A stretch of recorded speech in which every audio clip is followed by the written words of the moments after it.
नमस्कार, मैं नेहा जोशी। आप देख रहे हैं द फैक्ट इंडिया। अलवर संसदीय क्षेत्र में 19 अप्रैल को मतदान हुआ, जहां एक और शांतिपूर्ण संपन्न हो गया, तो वहीं मतदान के कम परसेंटेज ने उम्मीदवारों की नींद भी उड़ा दी है। लोकसभा सीट पर 59.79% में मतदान हुआ है। 2019 के लोकसभा चुनाव के मुकाबले ये करीब 7% कम रहा है। प्रशासन के लाखों वोट दांव पर लगे हैं।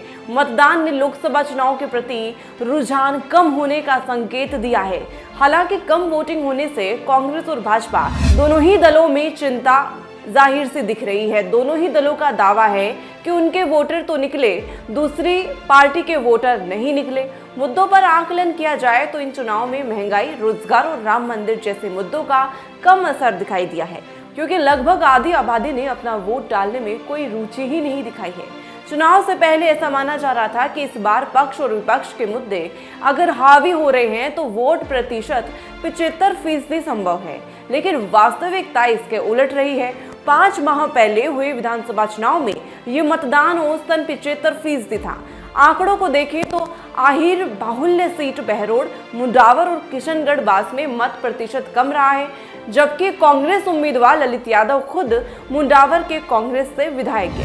अलवर लोकसभा क्षेत्र की 8 विधानसभा का मतदान प्रतिशत इस तरह रहा है कि अलवर लोकसभा चुनाव में 8 विधानसभा सीटें आती हैं, जिनमें अलवर शहर में 59.80%, अलवर ग्रामीण में 58.04%, तिजारा में 61.40%, किशनगढ़ बास में 64.30%, मुंडावर में 58.01%, बहरोड में 59.15%, रामगढ़ में 62.38%, राजगढ़ और लक्ष्मणगढ़ में 55.01% मतदान हुआ है। वोटिंग परसेंटेज के कम होने से जहां एक और कांग्रेस का मानना है कि कम मतदान से उन्हें फायदा हो सकता है, क्योंकि उनका परंपरागत वोट पार्टी को ही जाएगा।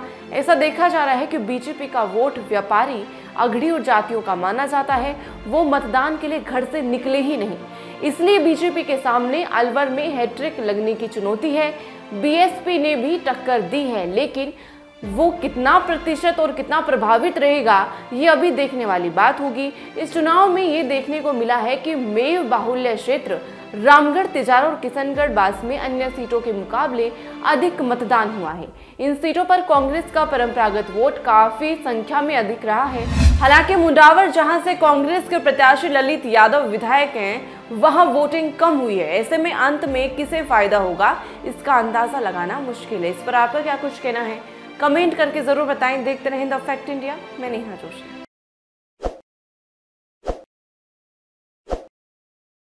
ताज़ा खबरों के लिए विजिट करें द फैक्ट इंडिया की वेबसाइट और डाउनलोड करें द फैक्ट इंडिया ऐप।